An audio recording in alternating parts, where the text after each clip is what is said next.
O período clássico, ele é compreendido logo depois do período barroco e as suas reminiscências, como o rococó, por exemplo. O rococó faz uma ponte entre o barroco e o classicismo. O classicismo também, na literatura, é chamado de arcadismo. Nas artes plásticas, de neoclassicismo.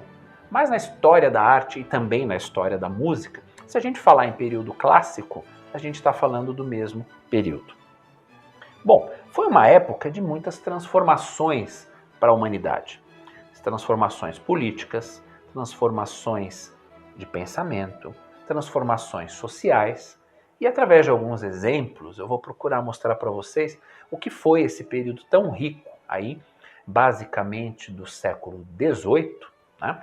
Da segunda metade do século XVIII, onde teve o seu apogeu, vamos dizer assim, tá? Até o final dele, que a gente pode citar como o final do começo do século XIX. Então, esse período clássico, né, ele teve grandes desenvolvimentos. Um dos mais importantes dele, eu poderia citar, que foi o quê? A ascensão da burguesia. Tá? Vamos pensar que burguesia, muitas vezes, você pode pensar nela como um tom pejorativo. Não, burguesia não tem um tom pejorativo. Por que o nascimento da burguesia ocorreu nessa época? Vamos pensar do que veio para trás. E também é agora do período barroco. O período barroco foi uma época o quê? Do absolutismo, onde cada rei, né, cada império, cada reino tinha lá o seu imperador, o seu comandante, né, e muitas vezes ele é que ditava as regras, as normas, as leis. Então, por isso que a gente fala em Estado absolutista. Com essas novas mudanças de pensamento e que vão atingir o seu ápice na Revolução Francesa, lembra? Que foi assim que aconteceu com o rei Luís XVI e Maria Antonieta, vocês sabem da história, foram decapitados e tudo mais, mas a Revolução Francesa mudou essa nova forma de ver o mundo. Estou falando também do início do iluminismo. Iluminismo, racionalismo. Iluminismo, racionalismo, isso tudo tem a ver com uma grande fonte de matéria para esse período clássico. Enquanto o barroco foi um contraste em dualidades, né, do antropocentrismo, ou seja, do homem versus Deus, do antropocentrismo versus o teocentrismo, né, o período clássico ele vai ser mais racional, será um pouco mais prático também. E também, de uma certa forma, ele vai valorizar sentimentos de origem. O que eu quero dizer com isso? Depois de um certo êxodo rural para as grandes cidades, por conta também dessa ascensão burguesa que eu disse agora, né, o ser humano começa a sentir um pouco de saudade, né, da sua vila, do seu vilarejo, da sua aldeia que ficou lá para trás. Então, meio que naturalmente, pintores, compositores, escritores começaram a valorizar o quê? A natureza.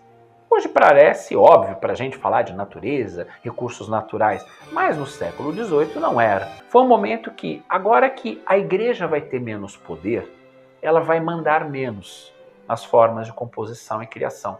Logo, os altares vão deixar de ser exclusivamente lugares de apresentação musical.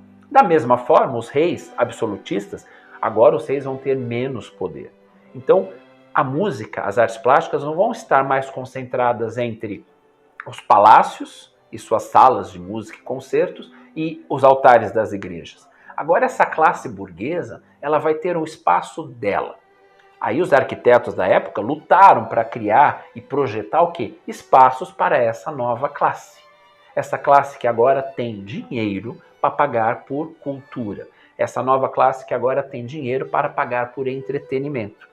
Daí, é desse período, né, que a gente começa a ver, e alguns estão de pé até hoje, os grandes teatros, as grandes salas de concerto e, notadamente, né, as grandes casas de ópera na Itália, na Alemanha, na França, na Espanha, Portugal, né, e que vão se refletir depois em várias partes do mundo. Então, ou seja, de uma necessidade dessa nova classe emergente, a arquitetura teve que acompanhar. Ou seja, de um problema social, a arquitetura se desenvolveu para criar, né, novos espaços. Olha que coisa interessante, não?